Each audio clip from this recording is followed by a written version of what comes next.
लड़का पहली बार शिकार पर निकला ही था कि उसका सामना एक इंसान खोर भयानक जानवर से हो गया। उसकी डरावनी दबाव भरी मौजूदगी से वह इतना डर गया कि बस आंखें भींचे खड़ा रहा, हिलने डुलने की भी हिम्मत नहीं हुई। अजीब बात यह थी कि बाघ ने दूसरों की तरह उसकी गर्दन नहीं तोड़ी, बल्कि उसके पास से होकर निकल गया। लड़के को लगा कि शायद वह बच गया है, लेकिन तभी एक जापानी सैनिक खड़ा हुआ। उसके हाथ में पिस्तौल थी। हत्या की मंशा महसूस करते ही बाघ तुरंत पलट गया। लड़का घबराकर जमीन पर पड़ी बंदूक उठाने लगा। उसे लगा बाघ उसी पर झपटेगा। इसी समय उस सैनिक ने ट्रिगर दबाया, लेकिन बंदूक में गोली नहीं थी। इस हरकत ने बाघ को और भड़का दिया। वह बिजली की तरह आगे बढ़ा और पूरी बर्फीली जमीन पर कटे हुए अंग और लाशें बिखर गईं। किसी ने सोचा भी नहीं था कि यह एक आंख वाला बाघ पूरे दसे का सफाया कर देगा। उसकी ताकत इतनी भयानक थी कि दिल दहल जाए। दल के मुखिया लाओ जियू को तब समझ आया कि वह बाघ की ध्यान भटकाकर बाहर खींचने वाली चाल में फंस गया है। वह लौटने ही वाला था कि अचानक किसी ने उसका पैर पकड़ लिया। वह वही लड़का था जिसकी छाती बाघ के पंजों से फट चुकी थी। उसने अपने चाचा लाओ जियू से मदद की गुहार लगाई और कहा कि उसके पिता को बुला लिया जाए, लेकिन एक आंख वाले बाघ शान जुन को पकड़ने की सनक में लाओ जियू ने उसे उठाने की बजाय बाघ के पीछे जाने का फैसला किया। जमे हुए बाघ के बच्चों को देखकर शान जुन वहीं डटा रहा। उसकी आंखों में आग भर चुकी थी। कुछ दिन पहले मादा बाघ अपने बच्चों के साथ शिकार ढूंढ रही थी, लेकिन गलती से शिकारी दल के जाल में फंस गई। लोहे के तार ने उसकी गर्दन को कस दिया। खून की धारियां बहने लगी। पास के दो बच्चे पहले ही मर चुके थे। उसने दर्द भरी दहाड़ लगाई और गुस्से से लाओ जियू को घूरने लगी, मानो उसकी गर्दन चीर देना चाहती हो। लेकिन अंत में मांस हड्डियों का शरीर बंदूक की ताकत के आगे टिक न सका। मादा बाघ को तुरंत गोली मार दी गई। इसी दौरान जंगल में एक बड़ा बाघ तेजी से दौड़ रहा था। उसका शरीर तलवार की तरह चमक रहा था। जिसे वे पकड़ना चाहते थे वह शानजुन था, उस इलाके का आखिरी बाघ। यही सब कुछ शुरुआत का कारण बना। शिकारियों ने जंगल में जाल बिछाए, मरे हुए बच्चों को चारे की तरह रखा। लाओ जियू जानता था कि शानजुन जरूर आकर अपने बच्चों को ले जाएगा, लेकिन उसे यह नहीं पता था कि यह सब शानजुन पहले ही देख चुका है। शिकारी दल रात तक घात लगाए बैठा रहा। फिर लाओ जियू ने जाल के पास हलचल देखी। सभी ने एक साथ गोली चला दी। उन्हें लगा इस बार जीत पक्की है, लेकिन पकड़ी गई तो सिर्फ दो जंगली भेड़िए। बाघ के बच्चे गायब थे। गुस्से में आकर लाओ जियू ने भेड़ियों को गोली मारी। उधर शानजुन अपने बच्चों के शव लेकर कब का अपने इलाके में लौट चुका था। उसने गहरी गर्जना की और यहीं से कहानी ने एक नया मोड़ लिया। कम उम्र में वह कई बार बाघों का शिकार कर चुका था, लेकिन एक बार बाघ का शिकार करते समय गलती से उसकी गोली से उसकी अपनी पत्नी मारी गई। इसके बाद आत्मग्लानि के कारण लाओ मान ने शिकारी दल छोड़ दिया। वह अपने बेटे को लेकर पहाड़ों में जा बसा और जड़ी बूटियां इकट्ठा करके जीवन यापन करने लगा। हालांकि लाओ जियू और लाओ छी चाहते थे कि लाओ मान उनके साथ पहाड़ से बाहर आए या उन्हें कोई रास्ता दिखाए, लेकिन लाओ मान ने सब मना कर दिया और उन्हें शिकार छोड़ देने की सलाह भी दी। लाओ मान का बेटा शी एर अब 16 साल का हो चुका था। उसे पिता का यह एकांत जीवन पसंद नहीं था। वह समझ नहीं पाता था कि पिता इतने माहिर शिकारी होकर भी हर दिन जड़ी बूटियां चुनकर जीवन क्यों बिताते हैं। शी एर खुद भी इन दिनों परेशान था। उसकी बचपन की प्रेमिका उससे अलग होना चाहती थी, सिर्फ इसलिए क्योंकि उसका परिवार गरीब था। अपने प्यार को बचाने के लिए शी एर ने पिता से छिपकर बाघ शिकार दल में शामिल होने का फैसला किया। उसे लगा कि अगर वह पैसा कमा लेगा तो उसकी प्रेमिका उससे अलग नहीं होगी। शी एर जापानियों के पास गया और बाघ शिकार दल में शामिल होने की इच्छा जताई। जैसे ही उन्हें पता चला कि वह लाओ मान का बेटा है, उन्होंने तुरंत उसे एक बंदूक दे दी। असल में जापानी बुरी नीयत से यह सब कर रहे थे। अगर शी एर के साथ कुछ हो जाता तो लाओ मान जरूर दोबारा पहाड़ से बाहर आ जाता। अगले दिन जापानी सेना और गांव वालों ने मिलकर एक बड़ा घेराव दल बनाया। उनका इरादा बाघ शानजुन को खदेड़कर शिकारियों की ओर लाने का था। घात लगाए शिकारी आगे चारा तैयार कर चुके थे। जैसे ही शानजुन आता सब मिलकर गोली चलाने वाले थे, लेकिन उन्होंने उस विशाल बाघ को कम आंक लिया। शानजुन ने उनकी चाल भांप ली। वह न तो जाल में आया बल्कि उल्टे सीधे घेराव दल पर टूट पड़ा। शानजुन का विशाल शरीर देखकर लोग डर के मारे सांस तक नहीं ले पा रहे थे। फिर एक जोरदार दहाड़ ने सबको इधर उधर भागने पर मजबूर कर दिया। इस बिखरी हुई भीड़ में भयानक बाघ से लड़ने का साहस किसी में नहीं था। शानजुन भीड़ के बीच चहर पर पाने लगा और चारों ओर मौत का तांडव मच गया। कुछ ही देर में जंगल लाशों से भर गया और हर तरफ खून फैल गया। छोटे पत्थर ने ऐसा दृश्य पहली बार देखा था। वह डर से पूरी तरह सुन्न हो चुका था। बाघ की ताकत और रफ्तार इंसानों के बस की बात नहीं थी। घृणित जापानी आक्रमणकारी तो बाघ के खास निशाने पर थे। पल भर में जंगल में टूटे अंग और लाशें चारों ओर बिखर गई। छोटा पत्थर एक पेड़ के पीछे ढहकर बैठ गया, बस यही दुआ कर रहा था कि बाघ उसे न देखे। लेकिन अगले ही पल एक विशाल सिर बगल से बाहर निकला और गहरी गुर्राहट सुनाई दी। छोटे पत्थर को लगा कि उसकी मौत तय है, पर आश्चर्यजनक रूप से बाघ ने उसे नुकसान नहीं पहुंचाया। दरअसल उसे उसके शरीर से लाओ मान की गंध आ रही, लेकिन कुछ ही कदम आगे बढ़ा था कि पीछे से किसी ने उस पर गोली चलाने की कोशिश की। बाघ तुरंत पलटा और झपटने को तैयार हो गया। छोटे पत्थर को लगा कि बाघ उसे नहीं छोड़ेगा। घबराहट में उसने पास पड़ी शिकार की बंदूक उठा ली। जैसे ही बाघ ने छलांग लगाई उसने ट्रिगर दबा दिया। जब दूसरा सरदार वहां पहुंचा तो चारों ओर लाशें ही लाशें पड़ी थी। सफेद बर्फ भी बड़े हिस्से में लाल हो चुकी थी। उसे समझ आ गया कि यह बाघ की चाल थी, लोगों को पहाड़ से दूर खींचने की। उसने तुरंत आदेश दिया कि सब लोग बाघ के बच्चों वाली जगह लौटें। लेकिन जैसे ही वे जाने लगे छोटे पत्थर ने उसका पैर पकड़ लिया। बच्चे ने बस यही मांग की कि मरने से पहले वह अपने पिता से मिल सके, मगर दूसरा सरदार बाघ पकड़ने के जुनून में था। उसने बच्चे का हाथ छटक दिया और उतावलेपन में वापस लौट गया। जब वे घात वाले स्थान पर पहुंचे तो जमीन पर पड़े बाघ के बच्चे भी गायब थे। लगातार नाकामी से दूसरा सरदार गुस्से में पैर पटक पटक कर गालियां देने लगा। दूसरी ओर खून की गंध से कई जंगली भेड़िए युद्ध स्थल साफ करने आ गए। जब लोग वहां पहुंचे तो कहीं भी छोटे पत्थर का खून नहीं मिला, सिर्फ वह विशाल बाघ ही मिला। उसकी शिकार की बंदूक। जल्दी करो जल्दी करो जल्दी करो, मैं समझाता हूँ। जो तुम खुद चाहते थे वह मैंने कभी नहीं लिया। तुम बदमाश हो, तुम्हें बोलने की हिम्मत कैसे हुई? इसी समय बाहर अपने बेटे की तलाश में निकले मान चाचा भी वहां पहुंच गए। बेचारा छोटा पत्थर भेड़ियों के झुंड द्वारा घसीटा जा रहा था, क्योंकि उसमें अभी भी थोड़ी सी सांस बाकी थी। भेड़िए उसे जिंदा ही अपने बिल में ले जाकर बूढ़े भेड़ियों और बच्चों को खिलाने वाले थे। अब पछताने का भी कोई समय नहीं बचा था। वह बस खुद के घसीटे जाने की आवाज सुन सका था और जंगल के भेड़ियों का निवाला बनने वाला था। उसी निर्णायक क्षण में अंधेरे से एक विशाल साया बाहर आया। सभी भेड़ियों को लगा कि वह उनका शिकार छीनने आया है। उन्होंने भोजन की रक्षा के लिए मर मिटने का फैसला कर लिया। संख्या के बल पर भेड़ियों को खदेड़ देने के बाद छोटे पत्थर की सांसें भी थम चुकी थी। बड़ा बाघ अपने बच्चे की तरह धीरे धीरे छोटे पत्थर को चाटने लगा, मानो एक बार फिर संतान खोने का दर्द महसूस कर रहा हो।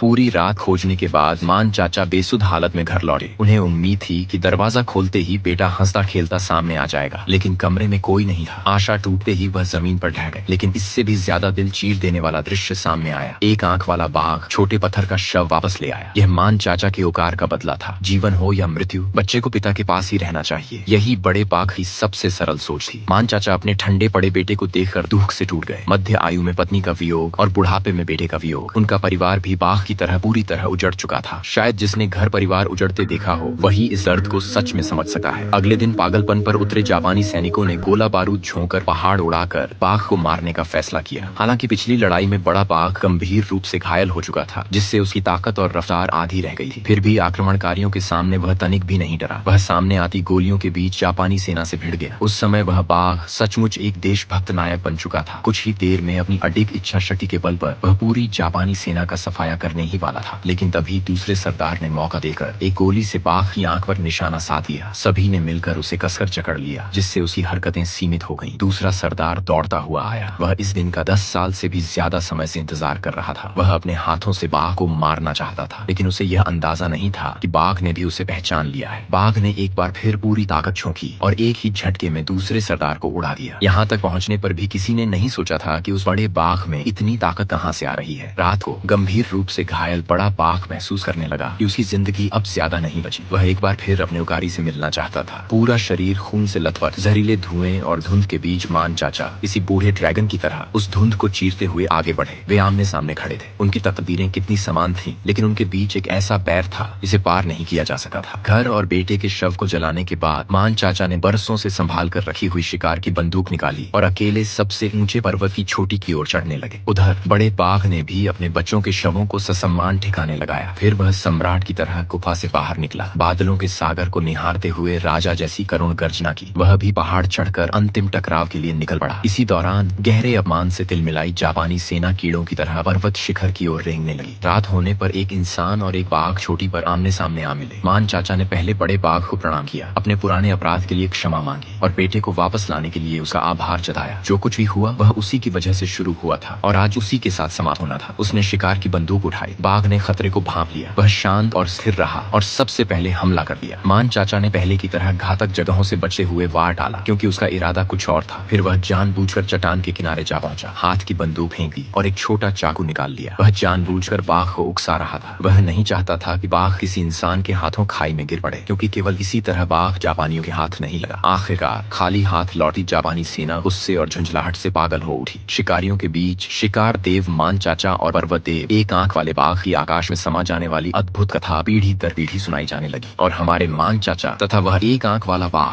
शुद्ध और पवित्र प्रकृति की गोद में हमेशा के लिए अमर हो गए।